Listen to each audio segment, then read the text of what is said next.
të punosh 43 vjetë, 20 vjetë, e të marrësh një pagë 170-200.000 lekë të vjetra, kjo është i turp i Zotit. E kur je puna qeveritarët, vjedhin miliarda euro, e spendojnë, është për të venduar kokë të tolerancës.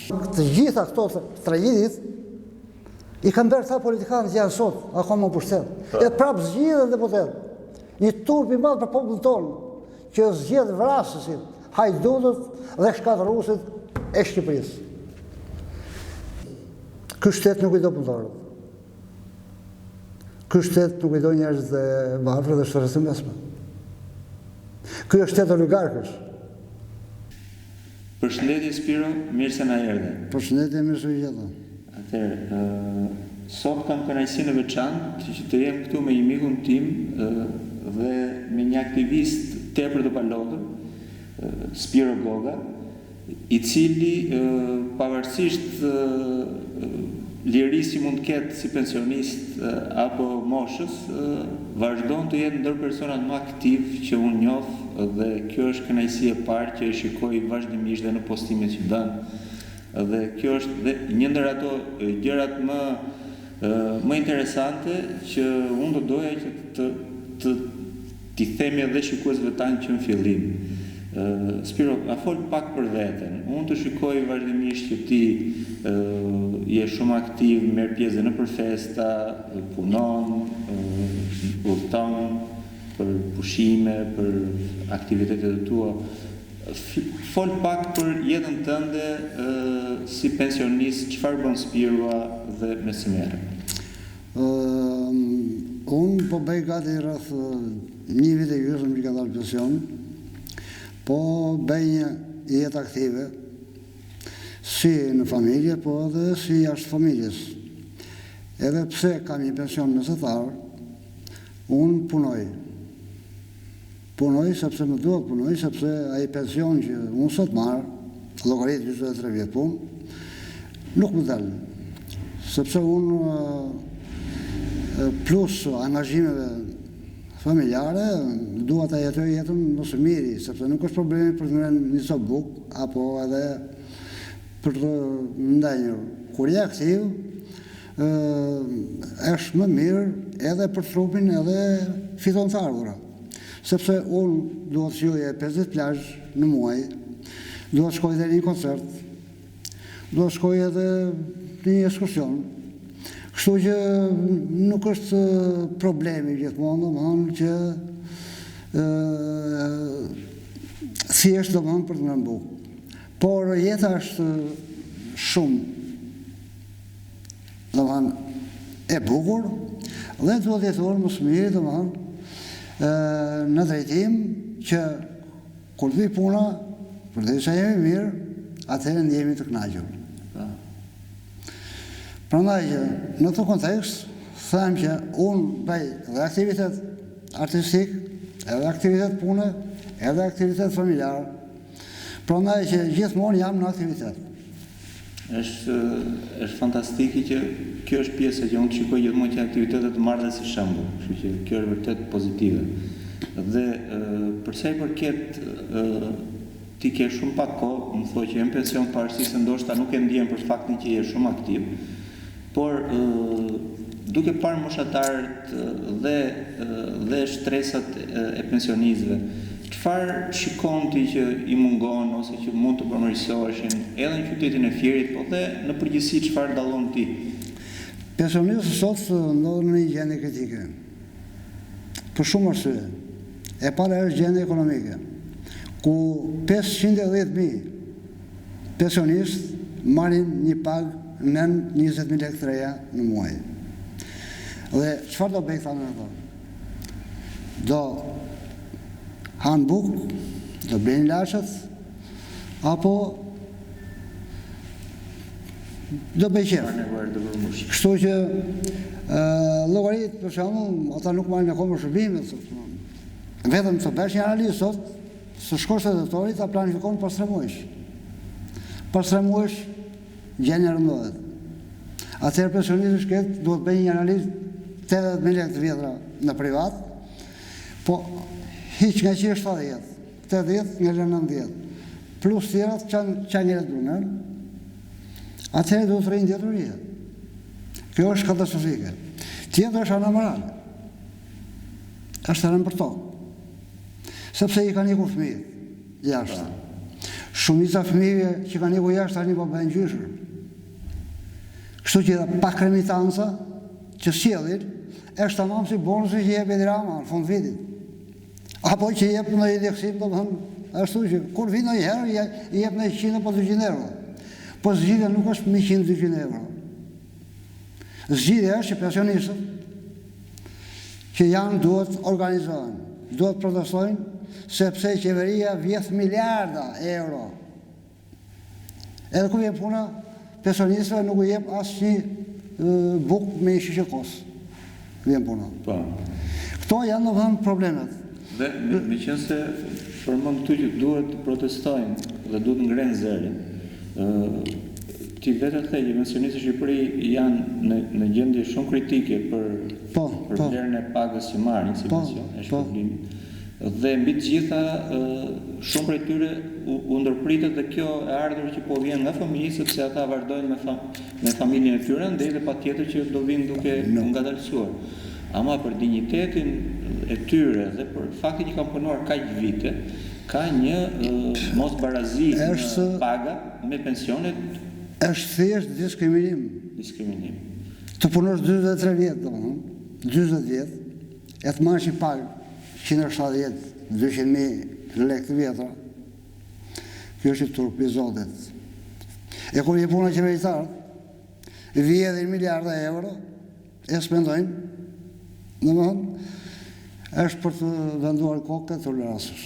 Më thënë, ata qeveria u mblodh para një vite, nuk e mbaj mend kur, ndoshta 2 vjet, dhe i dyfishuan pagat e tyre, ndërkohë nuk miratojnë minimum jetik që e kërkon Lëvizja Bashkë në parlament, nuk miratojnë rritjen e pensionit që të jetë të paktën pensioni minimal sa minimum jetik. Pra, që juve të garantoni shpenzimet bazë që ka jetesa normale. Pikërisht për kësa kam firmosur edhe unë peticionin. Edhe kemi plotësuar listën prej rreth 21.000 firmash që kemi depozituar në Kuvendin Popullor. Si Lëvizja Bashkë. Unë kam qenë dhe jam gjithmonë kundër reformave antiekonomike që ka Shqipëria. Dhe qeveria shqiptare. Edhe do në rezervë gjithmonë. Por, që të vazhdosh akoma sot me një asistencë sociale, 4.000 lekë në muaj, e kur vjen puna të mos miratosh minimumin jetik që ka quar Lëvizja Bashkë, kjo është domethënë një vepër kriminale për mua. E qeverisë ndaj popullit.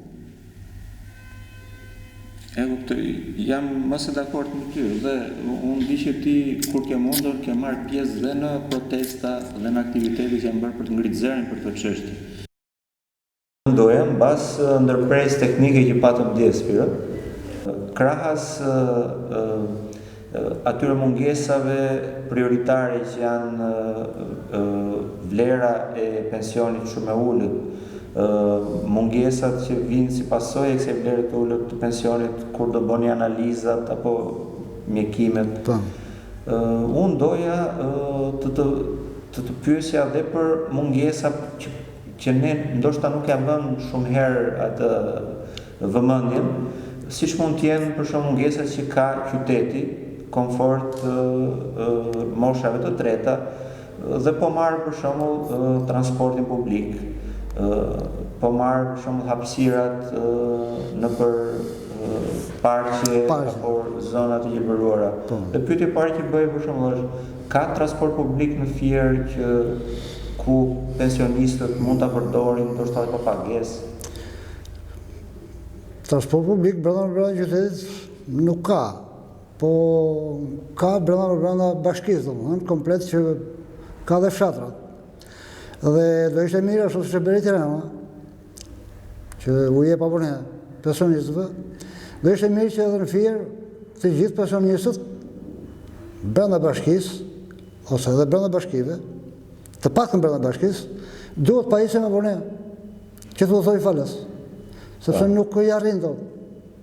Brenda bashkisë, Brenda bashkisë. Sot në Fier vetëm brenda bashkisë. Se bashkia brenda qytet nuk kemi transport që të funksionon. Brenda qytet nuk ka. Kurse transporti i përditshëm, unë di që ti për shembull përdor biçikletën. Po.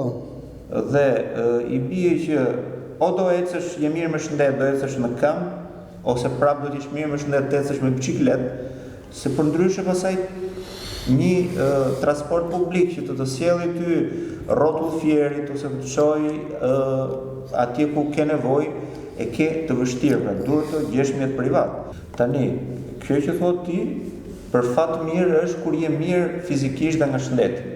Po, normale. Patjetër. Por shteti dhe edhe qeverisja lokale ka për detyrë që t'i mundsoj transportin të gjithë qytetarëve, të gjithë banorëve. Dhe atyre që janë në moshë pak më të avancuar që s'munden, ose që janë keq nga shëndeti, ose janë për arsye edhe gratë shtatzana, apo pra, duhet të mundsoj të gjithëve. Dhe shumë mirë që kush mundet të ecë në këmbë, meqenëse qyteti nuk është qytet aq i madh, ama ose përdori biçikletën, ama duhet mundsuar këtë kushte. Ti ke rrugë që i ke pa trotuar fare? Jo pista biçikletës që nuk ke, por i ke pa trotuar. Tani, transporti që unë po flas është që brenda për brenda qytetit, në qoftë të shkosh në një zyrë, të shkosh në institucion publik, ti ta kesh mundësinë nga pika, nga lagja ku ti banon, të shkosh në krau tjetër të qytetit nëpërmjet atij transporti, pastaj nëpërmjet taksisë, patjetër që të gjithë do munden. Koston. Kosto pra, tani dje ne thamë që nga i pensioni çfarë ngelet, nëse ne do të Absolutisht, asgjë. Nuk ngelet asgjë. Bile, për abonent do ishe gati ashtu si u bet Tiranë, bëhesh në Fier. Po edhe në çdo bashki tjetër. Nuk do të bëj selektive kjo punë. Jo, patjetër, pra kjo do të ishte një zgjedhje nga qeveria, nga qeveria, patjetër. Tua mundsonte dhe patjetër në çdo bashki kishte mundësi për transport qytetës. Patjetër nga qeveria. Tani, kjo është për transportin. Tjetër gjë që unë doja të të pyesja, duke parë nga këndvështrimi një arkitekti për qytetin, unë kam parë që me rregullimin, me pastrimin e ardhinaturës së Gjanicës janë mundsuar të trotuaret komunë bëhet ecja në këmbë. Ama në qytetin e Fierit nuk ka një park të mirë fillt, të gjelbëruar, ku nuk dominon betoni, ose që nuk është i rrethuar nga qyteti, nga dyqanet. Është një zonë midis kishës, aty ku ka qenë stadiumi i lojrave me dorë, që është akoma e papërdorur. Unë e shikoj aty si mundësi, meqense është ngjitur me lumin, nëse ajo mund të bëjë një park i gjelbëruar për qytetin, natyror, dhe në atë zonë për shembull të krijojë një qendër sociale për të moshuarit. Që do të thotë, të kenë mundësinë aty të ulen dhe të konsumojnë një kafe me çmim, ose nuk po themi falas, por shumë herë më të ulët vetëm me kosto, të ofruar të mundsuar nga shteti, të kenë mundësinë aty që njërë një javë, po nuk e di, të realizojnë festa, të realizojnë aktivitete ndryshme. Është një ide e mirë, geniale për mua, edhe për shumë tjerë, bashkë moshatarë dhe mie, po kështu edhe për të rinjë. Ajo ideja juaj, domethënë, ja vlen, sepse është në qendër qytetit, mbridhen gjithë, shijojnë edhe bukurinë e qytetit, merren me loja të ndryshme, pinë një kafe, arkëtohen dhe pastaj ikin të shlodur. Duket fantastik. Duke hequr dhe stresat e ditës, e të jetës, pak a shumë. Kështu që po me sa di unë duket aty është bërë një projekt për një pallat sporti. Po se kur do vije ai pallati i sportit nuk dihet. Po më mirë do ishte që të bësh ajo qendër sociale. Ha për herë derisa të vi projekti pastaj se s'ka ndonjë fare ata. Ta i hedhin letër, i thonë në përfshat elektorale që do bëjmë këtë, kur vjen puna s'bën asgjë, vetëm për të marrë votat. Kjo është praktike e përdorur shumë shpesh gjithmonë. Që shumë të drejtë. Ashtu dhe stadiumi që do bësh. E shumë objekte tjera që janë bërë projektet që është folur sot 12 vjet, 13 vjet. Në mënyrë specifike për këtë, unë kisha kërkuar pak sa herë ka folur bashkia për këtë si projekt dhe kryesisht nuk e di në 2 palë zgjedhje me radhë e ka përmendur para zgjedhjeve do bëjmë stadiumin para Pollonin dhe projekti fundit parashikon dhe një hull aty me stadiumin. Nuk e di nga e kemi mësuar këtë, po me sa duket stadiumet janë kthyer patjetër do të kenë një hull se për ndryshe nuk kanë hijen e dur që të luajnë siç duhet hije. Dhe ky stadium tani aty kur të realizohet është parashikuar që të sjellë të mira ekonomike për qytetin. Por, siç edhe ti, unë po e parashtroj prapë, unë si profesionist dhe po të shkoj nga ana urbanistikës, më e mira për të dhënë gjallëri qytetit, do ishte prapë kjo që unë po them, që ajo të bëjë një park, është një moshkëri që të gjithë trafikun që bëhet kombësor anës Janicës, ti në farpike i jep një valvur qetësie, krijon një zonë më të gjerë, sepse nuk ekziston një zonë aq e gjerë e gjelbëruar anës Janicës, që të gjithë ata moshatar apo jo, edhe ata të rinj që dalin për të bërë vrap apo për të shëtitje, në një farpike shëtitjen e tyre ndalojnë në një vend që është më i gjelbëruar, më i bukur, një park, të ulen në bar, të shlodhen, dhe aty gjyshit apo prindrit të kenë mundësinë dhe për këtë qendër sociale që unë po them, dhe kjo ndërkohë, ashtu siç edhe ti, shumë mirë, bashkia mund ta bëjë këtë në pritje të realizimit të atij projekti fantastik. Dhe ishte mrekulli thash. Derisa di projekti për të realizuar, besoj të kalojnë një 10 vjet, 12 vjet tjera. Ne masë do jemi. E kuptoj. Masë do jemi ta gëzojmë atë në projektin e madhor të bashkisë, qoftë stadiumin apo që me lojë me dorë, qoftë stadiumin e futbollit. Që e nisën gjoja me rrull para 10 vjetësh, edhe tash e ka stopuar. Kurse kjo që unë po propozoj, do ishte me shumë herë më pak kosto për bashkinë, ndërkohë që terreni i ri pa shfrytzuar, ne mbjellim aty disa pemë, mbjellim pak bar, krijojmë një këmbë ku të qëndrojnë njerëzit të qetë. Besoj se ata që merren me korrupsion, nuk u vetëm edhe kur. Ne që jemi njerëz pastër, qytetarë të ndershëm, ne i duam ato të mira. Dhe ideja juaj është shumë e mirë, po kush ta dëgjon këtë projektin që mendon ti? Sepse këta i marrin projektet nga arkitektët e jashtë, duke i paguar më shtrenjtë, sepse marrin edhe pjesën e tyre. Tasej, kështu që ndërhyn korrupsioni, edhe kështu që besoj që nëse do bëhet e mundur, që Rozjeta është më fjerë, që Lëvizja Bashkë të jetë protagoniste në bashki, atëherë do bëjë realitet. Me këto 2 parti që janë sot, absolutisht hiqe nga mendja që do bëjë. Absolutisht ka për të bërë kur. Gjithmonë mashtrime. Dhe kjo është një mesazh dhe një mendim që ti u shpalos dhe bashkë moshatarët të tot qytetit, që t'i japin dhe të shikojnë kush vazhdon gënjen vit për vit, dhe ata që janë të rinj me ide të reja që s'janë dëgjuar, por që duan t'i realizojnë pra. Neve, mosha jonë tani, se dhe pa koka ngelur. Për gjithë ne. Kur del pension do më thënë, është raks, po thënë ti e thosh shumë. Jondi? Po edhe nëse shkon të 15 vjeçë dhe kur je puna krusës, atëherë s'ka që do të pjesë edhe. Kur nuk e gëzuar pjesën më të mirë, që ke qenë aktiv, ke qenë mirë fizikisht, po kush s'ka patur këto parqe që thua ti, kush s'ka patur mundësi tjera dhe më thënë ku të shkosh për të argëtuar, për të kaluar sa mirë kohën e lirë, për të pijë kafe, për të kuraqë me shokët, për një bisedë. Do më thënë që më vjen kejtë, do më thënë që atëherë neve s'kem që presim edhe. Neve i duam projektet imediate. Ne i duam të shpejta, ne i duam të thjeshta, ne i duam të mira.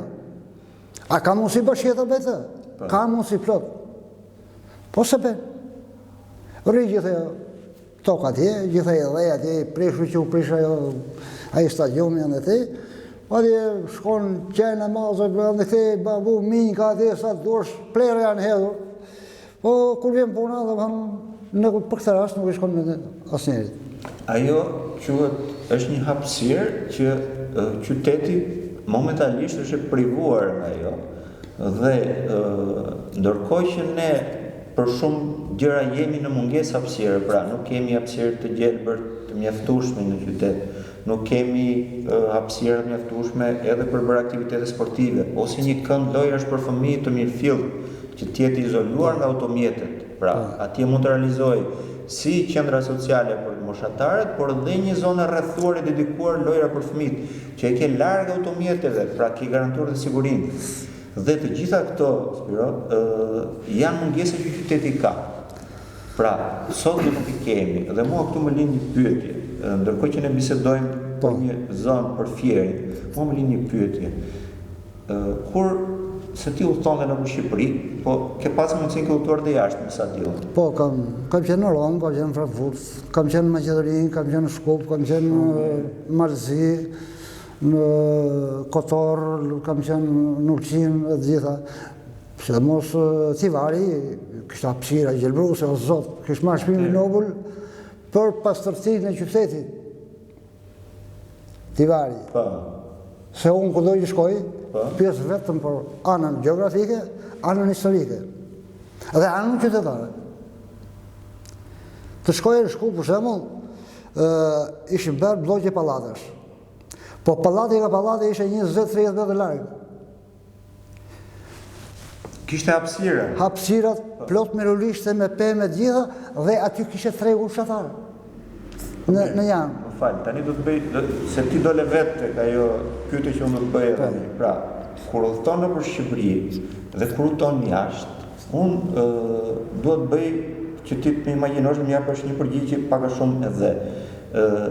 A është Shqipëria një shtet me hapësira që i duan moshat e treta, apo është një shtet si përfill fare moshat e treta në mundësitë që të qytetit dhe për të lëvizur dhe për jetuar? Dhe këtë ta bëj pyetjen, sidomos për faktin që ti ke pas mundësi të shikosh dhe jashtë. Pra, bëj një krahasim. Unë do thosha është kjo gjithë. Shteti nuk i përfill fare moshat e treta. Prandaj jo më kot tallet kryeministri me indeksimin e atyre pensioneve, rreth para 4.1 tash 2.5, në një kohë që vetë ish kryetarja e Kuvendit, Elisa Spjar Pali, ka thënë që kemi 5 fishuar GDP. Që të 5 fishuar GDP do thotë që ti fiton në vit 25 miliardë euro. Atëherë ku janë këto para? Ku janë këto para? Pse nuk investohen? Do më një vidër. Kaq.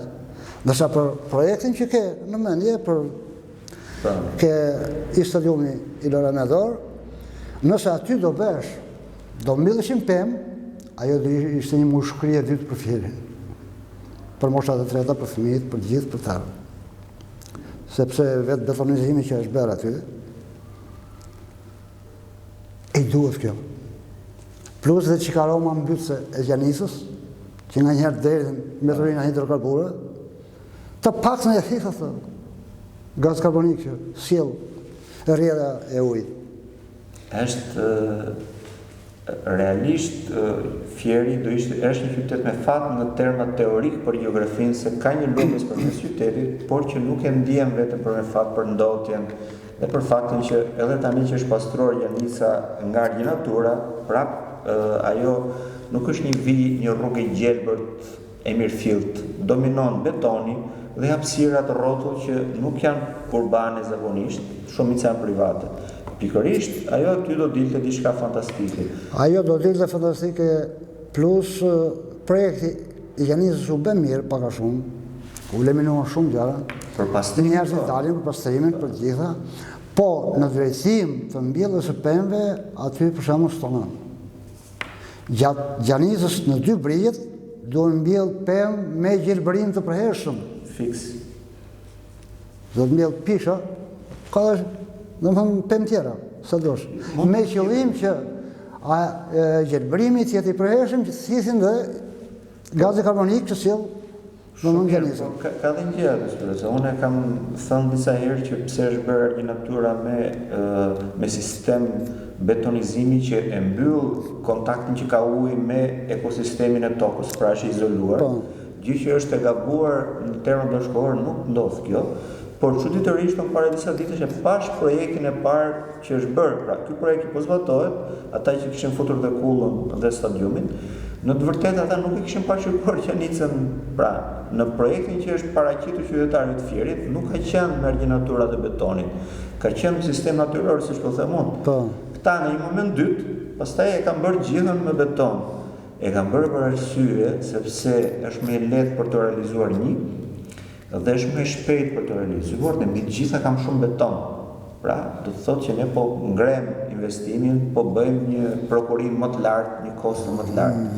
Dhe ajo që the ti për gjelbërimin, patjetër që po t'ishte bërë arginature më gjelbër dhe si shtrat thoni, dhe t'ishin mbjell pemët të studiuara, pra ne tani mund të themi, pisha mund të themi, por do mbjellësh ato pemë që vetë ekosistemi i Fierit, vetë natyra, i toleron më mirë dhe janë dhe më rezistente dhe për pastror ajrin dhe për mirëmbajtje më të pak mirëmbajtje për të ulur kosto. Pra të gjitha këto, në qoftë se bashkia punonte për qytetarët, jo për interesa korruptiv, do ishin realizuar. Kështu që ne urojmë që të ketë një ndryshim dhe qytetarët e Fierit t'i hapin syt, ta ndryshojnë këtë qeverisje, që të ketë mundësinë që të ndryshojë dhe qytetin. Mbas kësaj pjese që ndërrojmë që së shpejti dhe jo shumë vonë të realizohen gjëra në të mirën e gjithë komunitetit dhe sidomos për ato shtresa dhe pakica që kanë ngel për fat keq pakica sepse qeveria nuk shikon si njerëzit më në nevojë apo të moshuarit të rinjt, personat me handikape që nuk i përmend asnjëherë askush. Kalojmë pak tek biseda që ka të bëjmë me punën, na tregoje pak shkurtimisht me fjalët e tua për kohën që ti ke punuar në rafinerinë e Ballçit, pra çfarë kujtimesh ke nga puna që ke bërë aty?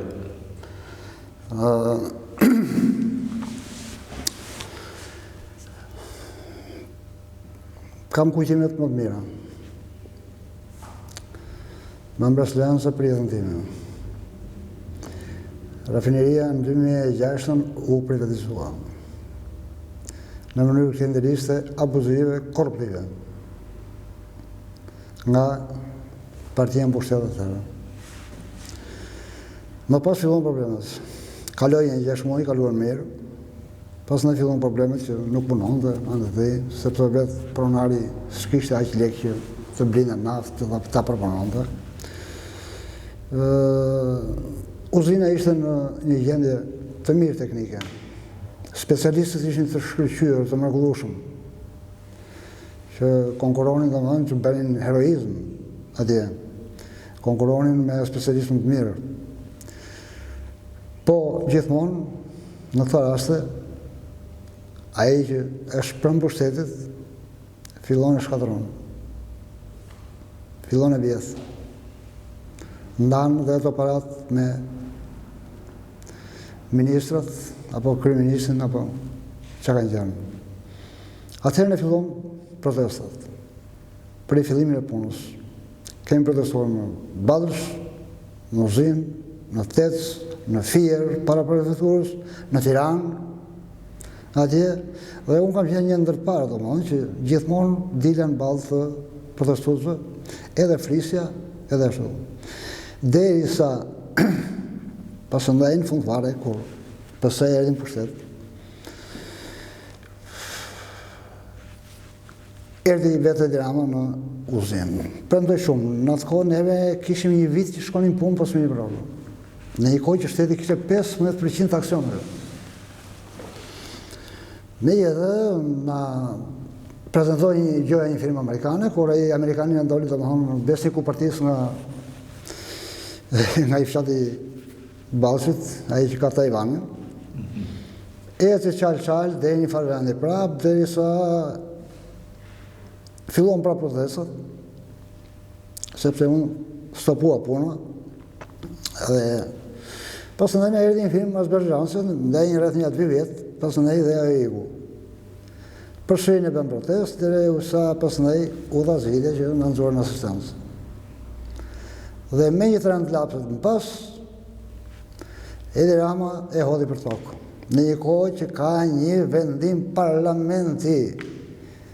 Uzina ishte objekti një rësie të veçantë, siç ka qenë edhe tjerët, Azofiku, Urea, hidrocentralet e gjitha. Me një trend lapset e çoi për skrap. 870 punëtor ikën në shtëpi. Nga 4-5 frymë në përshpira, llogarit tash sa bën. Ngelën pa bukë. U dha një asistencë të vogël, para shumë, por, me e keqja është që ajo uzinë dilte me fitim. Le të thonë sa duan ata që nuk dilte me fitim. Ku specialistën pashëm, të gjithë që u prononcuan pas, që nga Nakopetror e tjerë, thonë që dorin fitim. Po gjithmonë vjedhja atje ka qenë masive.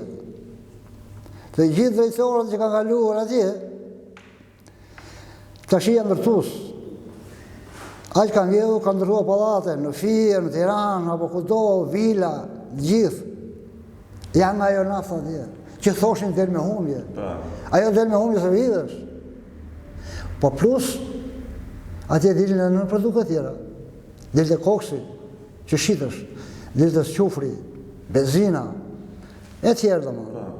Përveç vajse, ato repartin vajtë ndaluar ata. Edhe ka muhabetin që ne përsëri fillon protestat, edhe gjatë shkojë, deri sa u bejo, që u bë një krim shtetëror. Një krim i prefekturës Fierit. Atje, për 4-5 vjetë, se në ishim në atë moshë do dilim pension. Për 4-5, llogarit 870 punëtor, nga ata 870 punëtor, 500 sa do dilim pension për 4-5 vjetë. Po do punësoheshin djene vajtë të reja që do mbaronin fakultetin e kimisë industriale, fakultetin e inxhinierisë elektrike, inxhinierisë mekanike, teknologji nafte, por pompist, hidraulik, motorist, e të gjitha profesionet ishin atje, dhe çdo vit nga 100 punojës do punësoheshin. Se me kështu ishte liderata. Të paktën 80, 90, 100, po këta do të mësohesh me këta djemi vajzat e reja që në baronin shkollën e lartë apo të mesme profesionale dhe të punësoheshin atje. Paka ishte goxha e mirë, paka shumë. Pra justifikon kështu që kurrikulat me student dhe jep edhe ekonomi. Jep edhe ekonomi, po edhe punësimin e trinjve. Që marroni këto dek, që i përshtatëshin asaj pune që ishte atje. Ballçi sot tani Ballçi është i vdekur. S'ka me, ka ikën njerëz. Mbaroi uzina, ikën thërë të shidhë. Se shkosh sot në Ballçi nuk shitet veza. Lajë për gjela tjera. Thjesht ka ngelu sa punojnës buxhetor, e të këtu kënej bjerës që vetëm në njeri pinë i kafe, edhe vetëm në kohë behari që vetëm do një dasëm dhe lakallë dhe gjekë shu që... Jetë ekonomike e mbaruar. Dhe ti shpesh e shprehur që kjo ka qenë me dashje, më ke thënë. Pse u arrit drejt saj? U arrit sepse Edi Rama si mik oligarfi që u be pas zgjedhjes, se para zgjedhjes kështë armiq oligarkët. Ishte armiq para zgjedhjes. Po të kesh parasysh çara nuk fliste, për naftë, thoshë, s'ka mundësi, thoshë që kaq naftë neve dhe kur vjen puna mos prodhojmë thoshë. Prandaj lufta ti, në vonë shefi tha sa të bërmik. Edhe pastaj tha, nafta jo nuk bën. Para se të merret pushteti tha, nafta jo bën. Prodhosh 1 milion ton naftë, mos punojnë uzina në asnjë mënyrë. Nuk është e mundur. Pasi mori pushtetin, pas 3 muajsh apo jo këta oligarkët tha kanë ato, kanë leka, në një kohë që asnjë oligark nuk është, domethënë prodhues sot në Shqipëri. Me përshtim të atij Lusës që ka sa fabrika peshku apo çka ka, më duket se është edhe i tjetër. po nga 10 oligarkë, 8 janë që punojnë me para publike, që u jep tendra Edi Rama. Edhe këtë hedhe në uzinës në herë, në një kohë që ishte ligji që objekte rezervacion duhet marrë vendim parlamenti që të shkatërosh. Edhe që të qosh për s'ka. Po ai domethënë nuk pyet. Edhe si punojnë për t'i bender shifës kastratit për të patur monopolin e naftës në Shqipëri, të tregut naftës, hodhe dhe uzinë mësënej. Pra, e vetëmi gjë që ndalonte pak këtë monopolin e naftës ishte rafineria. Rafineria. Duke hequr këtë nga qarkullimi, e garantuan kastratin, po thotë që të kishte dominimin e tregut. Se minimalisht uzina përpunon dhe rreth 600.000 tonë naftë në vit, minimalisht. Ka përpunuar në kohë të edhe 1.3 milion tonë. Kur ishte domethënë atje. Edhe prodhimi naftës tek ne nuk është aq që thot bankës apo Alpetrolit. Prodhimi naftës tek ne arrin deri në 1.6 milion tonë. Por këta kaq tregojnë. Por mos përgohet sa është. Kaq deklarojnë. Është bërë ai drejt. Domethënë ai dokumenti, kontrata domethënë e tillë që ti deklarohesh me humbje dhe nuk paguon në kur miliarda lek i ikin popullit nga pasuria kombëtare. Vidhemi çdo sekond. Tani meqense përmend edhe bankers këtu. Ne dim dhe nga informacione po dhe nga kontaktet, sepse i kemi dhe miq aty, që pikërisht bankers ka një situatë ku punonjësit e saj janë futur në një grevë të përgjithshme prej ditësh, sot ndoshta është dita e 15 e 14, kanë kaluar shumë ditë, ku një pjesë e tyre, 10 prej tyre u futën dhe në grevurie, dhe ne shikojmë që ka një heshtje totale nga shteti dhe vetë bankers nuk i përfjell parë. Dhe unë doja të bëj një pyetje, ti ke informacion, ke pas kontakt? Unë i kam ndjekur grevat, qoftë grevën e naftarëve të bankersit, qoftë edhe grevat e minatorëve. Po. Atje shkoi deputeti jon. Po. Redi Moshi. Këtu vajti edhe Marim Neman tek naftarët, por duhet ishin gjë. Ky shtet nuk i do punëtorët. Ky shtet nuk i do njerëz të varfër dhe shtresë të mesme. Ky është shtet oligarkësh. Prandaj që një orë sa më parë, këta duhen hequr nga politika. Si pozitë, si opozitë. Se të dy, gjatë tyre 34 vjetë ka qenë vetëm shkatërim. Vetëm për të shkatëruar, për të vjedhur, edhe më njëherë për të ra. Si ndodhi Gërdeci, ishte një janari e shumë, në të tragjedien në janarit. Po kështu dhe Otrantos e shumë tjera. Do më të gjitha këto tragjedit, i kanë bërë ta politikanë që janë sot, akoma në pushtet. E prapë zgjidhen deputet. Një turp i madh për popullin tonë, që zgjedh vrasësit, hajdutët dhe shkatëruesit e Shqipërisë. Kaj do të thëmë për ta. Jemi shumë janë që u shkojnë pas. Që vazhdojmë u shkojnë pas, po? Po, që u shkojnë pas. Në mënyrë edhe pak demonstrative dhe me një qeshje nga zori the Rama para 2013, para kur ishte zgjedhjet, thoshti që rafineria duhet punoj, të kemi naftën tonë, nafta jo mbën, është naftë e mirë patjetër. Dhe mbas zgjedhjeve 3 muaj mbas zgjedhjeve. Ktheu opinionin. Si, domethënë që kaq ishte mashtrimi. Që mori votat, mori pushtetin. Po. Po çikosh. Premtimet e para 2013-s, para se të merresh pushtetin, nga ato asnjë s'ka mbajtur. Po pikërisht këtu duhet kujtohet 300.000 vende pune tha. Naftën me sigurt mbyllur, domethënë prodhim, përpunim, shitje për vendit. Shumë mirë këtë, po mundohet kujtosh premtimet që bënte për naftën. Po pra ja kjo është kjo. Kjo, na ka thënë neve në takim, në muzim. Ka ardhur me Gramozrushin, ka ardhur me atë Gjiknurin. Se kush ishte tjetër nga këta, atëherë që morën pushtetin në pas. Tha, do bëhet, Gramozrushi, do bëhet me cikët mbyllur. Do më thënë, prodhim naftën brenda vendit, përpunim naftën brenda vendit dhe shitje naftën brenda vendit. Ky ishte cikli mbyllur i naftës. Asgjë nuk u bë, vetëm shkatrim. Vetëm shkatrim. Dhe sot, mbas sa vitesh kanë kaluar, vazhdon thuhet që nuk ka fitim nga vendburimet e naftës dhe ata punëtorët e shkret janë, po si ka mundësi. Ora kush ka pak thru, domethënë e kupton. Si ka mundësi ky bankës i 20 vjet tani aty del me humbje dhe vazhdon punën. Është logjike më burr. Si ka mundësi. Habitem se si edhe njerëzit e hanë të punë. për fat keq. Ky 20 vjet me humbje, 20 vjet vazhdon. Trenat ikin në Vlorë të naftës. Nga Vlora shkojnë në Itali. Mbushen cisternën. Atje. Dhe si më thua del me humbje? Jo, bëjnë dokumentet me humbje.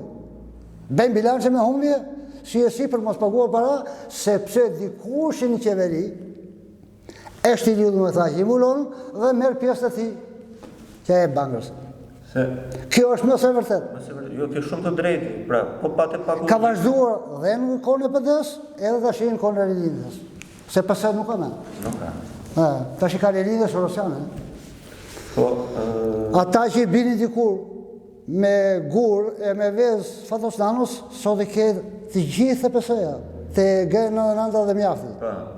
Që nga listës për pali, a i që u fundburg Velia, e shumë tjerë. Mazniku e të gjithë të tërë.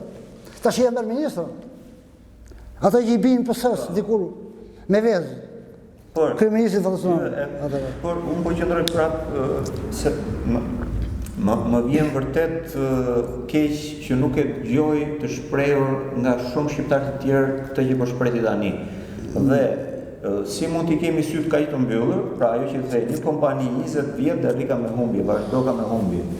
Por e zëm që nuk e pas kemi kuptuar ne që dalë ka me humbje, por kur dalim nëpër media lajme që një këshilltar i bankës e pas ka rrogën në vit 800.000 euro. Pra, ky 800.000 euro, që i bie që të gjithë ata punëtorët, rreth 400 punëtorë kanë dalë në grevë tani dhe po rrezikojnë jetën, shëndetin, për të rritur paga minimale, sepse ka nga ata që marrin akoma 600 euro, 500 euro pagë, dhe shteti ynë pranoka që ky privat që merr vendburimet e naftës, i shfrytëzon, paguan veten e vet me 800.000 euro në vit dhe shteti nuk del të thojë orë ti, po me këta punëtorë shqiptarë, që është ky diskriminim, që ne këta nuk i paguan se për mbajtur familjen, por i lët në mëshirë fatë. Pra, dhe njerëzit dhe ne ta pranojmë këtë gjë. Pra, pse nuk dalim të gjithë ne të mbështesim ata që protestojnë atje? Neve na duhet që të mbështesim dhe unë i mbështes gjithmonë. Por një gjë po thënë, ky shtet që u bën thirrje investitorët huaj. Eja në Shqipëri investoni sepse nuk ka sindikata. Është kulmi, dhe më thënë që të regonë që ky nuk i do punëtorët, shqiptarët. Nuk i do shqiptarët. Hajde në thotë, përdori shqiptarët si shklevër, investoni thu si shklevër. Për mos kërkuar drejtat e tyre, për pagë, jetës mirë, për shtëpi, për familje, për gjithë. Nuk i do punëtorët, nuk i do shqiptarët. Shikon, që bënë, të shi. Mori votët i moshtroj para zgjedhjeve. Eje në i tha, emigrantëve investoni në zonët tuaja malore, në thethë, në turizm gjitha, sepse neve duha legalizojmë. Sa mori pushtetin, qoj fedromët. I mashtrojnë. Atëherë që presim një nga kështetë. Po, ama gjithmonë, dikush në qeveri është i lidhur me bankësit që merr pjesën e tij. Kjo është katërcipërisht e vërtetuar. Ashtu siç ishte lidhur dikur në kohën e PD-s, dhe unë i njoh shumë raste që një funksionar i lartë të PD-s, kur ishte Oil Streami, që kishte bazën në Portës, Njëherë 2 javë shkon në burse çanta me lekë. Wow. Te Olstrimi. Një funksionari që akoma është deputet. Wow. Po. E kuptoj. Të tërë këta janë parë. Të tërë kanë vjerë, të tërë kanë kasë të rruar, të tërë nuk punojnë për popullin fare. Është do në ti fare. Dhe populli ka detyrim që sa më shpejt hapi sytë, largohet. Kjo është pra. Më vje keq për të popull që jemi sot. Më vje keq për prezentim të vojtër. Që nuk në zërin. Nuk ke që unë beto. O njëri. Nuk ke që unë betë me. Jeta iku. Po të pasën jeto 5 vjetë. Rehat. Që ta pishi kafe me shokun. Kur del një shetiti në të thurësh një tavolinë, të shkëmbesh për 2 lafe se të shi pensionistët kanë problemi tjetër madhor që janë larguar fëmijët. Janë larguar fëmijët, me këtë do bëjmë më betë. Po shqyqy që kemi në i komshi, shqyqy që kemi në i shok, dhe të akojmë, pimi kafe dhe do me heqim dhe atë stresin. Qështu? Përveç kushtet ekonomike, është edhe ana psikologjie. Sot për moshën e pensionistëve. Nuk ka me, nuk pritet me që ti tash i zdorosh 150 vjetë. Edhe pak jetë ka ngelur, po këtë jetë jetoj me dignitet. O një përndaj qohë protesto, se ndryshe të shtypi. Qeveria të shtyp kokën, ashtu si po bëmë, të prish shpinë, të prish bizesin, po ti do rish prapë asë, të shtypin e kokën të shi. Kjo ka ngelur. Ta vejnë e të rrën e fadromës, ose kohën e fadromës, ta vejnë e kokë e jade. E ti plasit rrën. Prandaj duhet thirrur mendjes, kudo që janë pensionistët, si në Bashkinë e Fletë, si në të gjitha bashkitë tjera. Ora qoni, se nuk ka me. Qa po presin? Qa pret me njerë, mashtrime prapë. Si vjetë e beri 2,5% indeksin e pensionit, vitin tjetë do bëj 1,2%. S'kemi, thotë, në i kohë që deklaronë që 5 fishin është rritur GDP-ja. 25 miliard euro në vit. Po si do të qëj pension për 400 euro? Aha e të kjo. Dhe të qëj 400 euro, thotë e, por në i kohë që 400 euro i takon që çdo vit do të rritur 55 euro. Për çdo pensionist. Kur ai po e rrit me 8.000 lekë vjetra. Ja, aq me mëzori mua, 8.000 lekë vjetra. Është 23 vjetë punë. 23 vjetë punë. Është ofendim me inteligencën e njerëzve, sepse po i tallë, po i përull, po s'ke të qosh më. A ka tallë më të madhe. Kjo situatë është vërtet për të ardhur keq, por ne gjithmonë presim dhe shpresojmë dhe prandaj i bëjmë këto bisedat bashkë dhe që e kemi vënë dhe emrin kësaj bisede, le t'i themi bashkë që bashkarisht ta ngrem zërin padrejtësitë dhe mundësisht të nxisim dhe njerëz tjerë që na vinë, na bashkohen, ta thonë të ata fjalën e tyre. Dhe unë uroj që sa më shumë t'i thonë me kaq zjarr dhe me sinqeritet siç po fleti sot. Kështu që janë fakte që tregojnë që çdo vit pornohet çdo gjë. Po. Ska, pornohet arsimi, pornohet shëndetësia, pornohet të gjitha shërbimet publike, dokumentacionet e pronësisë të gjitha të tjera, domethënë po tallen me popullin, po tallen kaq. Shteti nuk është në funksion të asaj. Shteti është paralizuar kaq. Në drejtim të shërbimit të qytetarëve, shteti është paralizuar. Shteti shërben vetëm oligarkëve, kaq marrë apo? Shteti është bërë si ishte kseri, por ksera dhe ligjor, që punon vetëm për 5 veta korruptuar. 10 oligarkë, kaq. 10 oligarkë. Ky është populli i shtetit. I bën dokumentat atyre si të vjetëm. Nuk janë ata 2 miliona sa tjerë, domethënë. Shtesa mesme, edhe shtesa varfër, e gjithë. Atëherë, për dalim pak dhe tek aspekti i punës tënde që unë e pëlqej pak më tepër sepse jem pak më larg zonës mendotje në teori nga nafta dhe unë di që ti merresh dhe me blegtorin, pra i bën dhe punën dhe shërbim si veteriner. Unë kam qenë dikur veterinar. Kam marrë shkollën. Kam qenë i suksesshëm, si atëherë në fermë. Kemi bërë goxha punë, shkencë po thojse. Deri në vitin 97, pa u hapur firmat piramidale, u shtua baktia. Me reformat që u bënë që morën tokën në fshatarët, morën baktit nga kooperativat, fermat, disa blenë prapë, disa morën nga jashtë, u shtua numër i kreve, dhe vajdi goxha. Në atë kohë u shtuan produktet deklarare bio, qumshi, u shtua mishi, veza, në të gjithë ato u shtuan. Pra ishin vite ku Ishte në vitet që prodhimi ishte në rritje. Që nëse nuk do ishe firmat piramidale, ne sot do ishim domethënë vendi dhe qeveria ishte domethënë shumë e predispozuar për zhvillimin e bujqësisë dhe petrolisë. Ne sot do ishim në një vend që edhe do eksportonim mish. Me atë hovë që u nis në atë dyshin. Se po bënin fillon, po bënin komplekse, ma 5 lop, 6 lop, ma 100 dele, 200 dele, e tjerë, dhe do kishim pak do më në emigracion.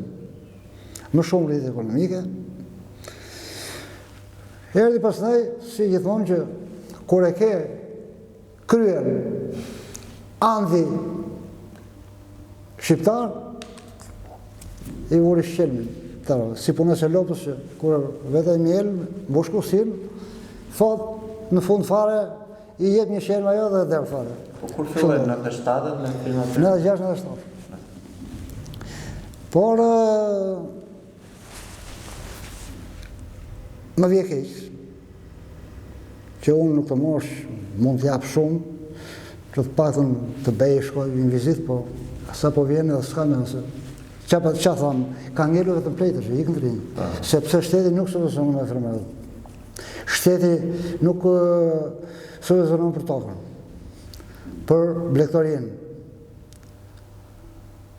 Sepse sot mbash bakti me çmimet janë, është vetvrasje, paka shumë.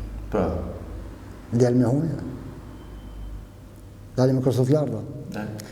Vetë fermerët e din, unë që shpesh më të rrasën dhe njëherë për në i vizit, për në i kontrol, për në i jetë, unë që bizetoj me shumë vojte, me shumë ndër. Dhe më vjekejt të më hanë që kështë shtetë Maskaraj, të patë nuk me shemën në Serbisë, Macedonisë, Malizi, apo dhe të Kosovës, që është shteti ri. Apo dhe të Kosovës, që është shteti ri, për subvencionim e për mbështetje të fermerëve. Por, në drejtim bujqësisë, ju bëj thirrje fermerëve. Prodhoni produkte bio, kryesisht në drejtim të tomateve, shalqinit, e tjerë që mos u ngelet malli pa shqitur. Po, më falë, Spirat, për qëndror pak këtu ke blegtoria. Po. Shteti jo vetëm që nuk i subvencionon, pra që duhet bënte atë shtysën për ta mbajtur ekonominë produktive dhe me rendiment, pra që këta që investojnë, që punojnë të kenë interes që ta bëjnë pra, për mbajtur familje, për pasur progres. Jo vetëm që nuk e bën këtë detyrë dhe që është më mbrapës edhe se shteti i Kosovës është shtet miri, por së fundmi ne shikojmë një fenomen që po del në pa edhe nga protestat të fermerëve dhe blegtorëve, shikojmë një fenomen që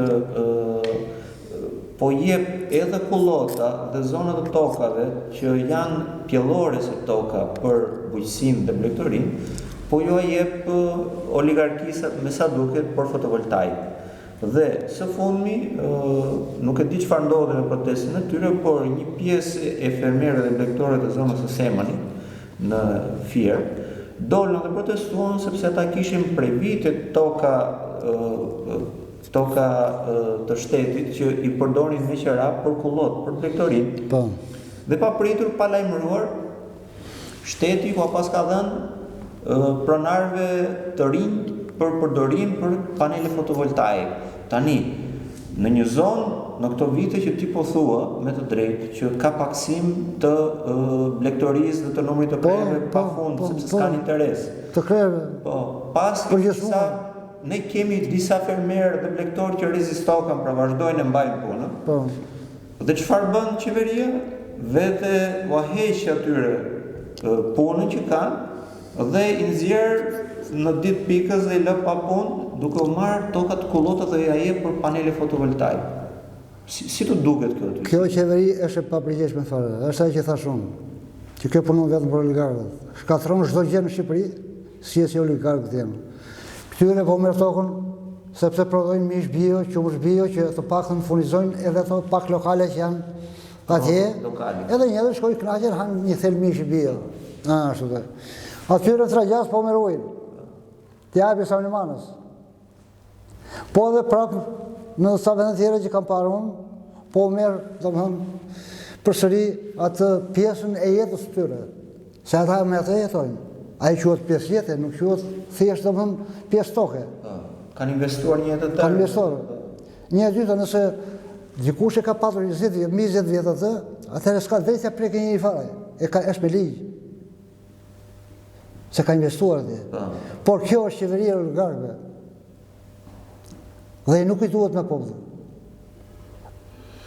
Për popullin nuk flet fare, mjafton që oligarku të vijë aty, zëri gjeta hapësirën. Ai oligarku që të vijë, të shkojë atje në majt malit. Gjithë është kudo, është edhe në mal, është edhe në fush. Po jo këtu shkatrojnë kullotat. E këta të shesin paksit, të ullet prodhimi mishit, i qumshit, i vezve, i gjithëve, domethënë, sipas atyre që mbajnë fermerët, edhe vjen puna në rroj oligarku me fotovoltaike. Urdo më dha, qoj atje, në majtë malit. Le të vjesoj atje që asë nuk mbillet je, asë nuk mbillet je në shumë. Po edhe kripore, ajo ka vlerë prapë. Dakord, po. Edhe në kripore nuk duhet Po ju në tokë me shteti që në bonitete, ato që kanë cilësi për bujqësin. Atë bimësinë e kriporeve, kur kullot bakti e ti qamishit shishëm zirëve, që të harsh një therë me ajo, të knajqë, shpirtin. Pra ndaj them që është e gjitha mosdashja e shtetit, mosdashja e popullit nga shteti. Pra, ky shtet po bën çdo gjë për ta larguar shtetasin e vet. Ky thjesht po i thotë shqiptarëve iknin, kaq. Këtu do rrinë 10 veta, 10 oligarkë dhe ne qeveria. Këtë po bën kë, asgjë. I vetë me kryeministri thotë që neve nuk ndërtojmë fabrikat uzina. Oj, ç'është kjo shumë? Ti ke gjë atë pasuri mbi në thosore.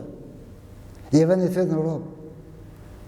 Për frymë, ke kromin, hekurin, nikelin, bakrin, gjithë, e gjitha videt. Ke naftën.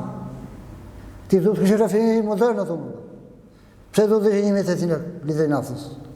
Tu du të ishe 800 lek. Sepse e ke këtu. Po kështu, një metalurgjik tjetër, mund të bëjë në zonë tjetër të largët. Jo e që ishte në Elbasan. Ku të përpunoj kromin? Fabrikat të pasurimit, kromit, bakrit, hekunigelit, e gjithë. E diti që a i bakrit që nëzirë atje, ka dhe përqitin floriri? Po. Që me sa kam parë unë, me sa kam dëgjuar, domethënë, diku, mund shkoj dhe 15 milion euro në vit. Po ta përpunosh. Në rubrik plus fabrikës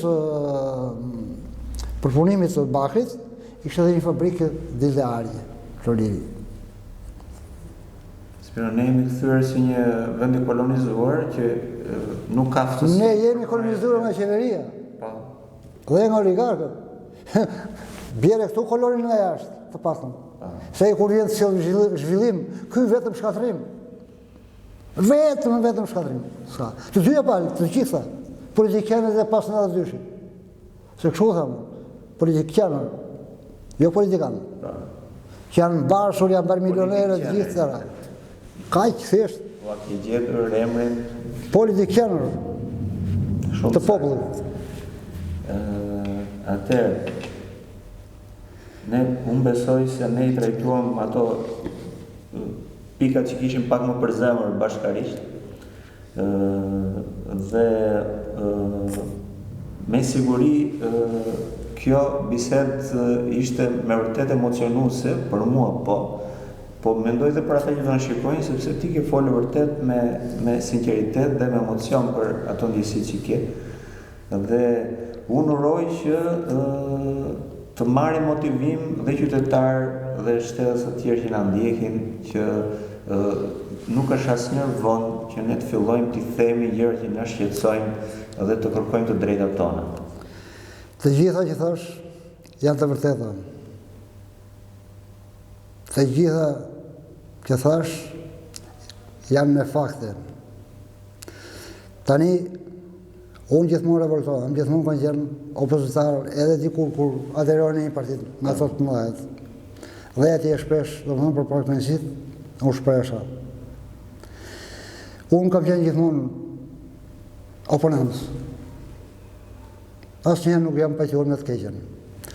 Kështu që u bë thirrje të gjithë ata që do ndjekin, të reflektojnë se nuk ka me kohë. Koha e së shpejt.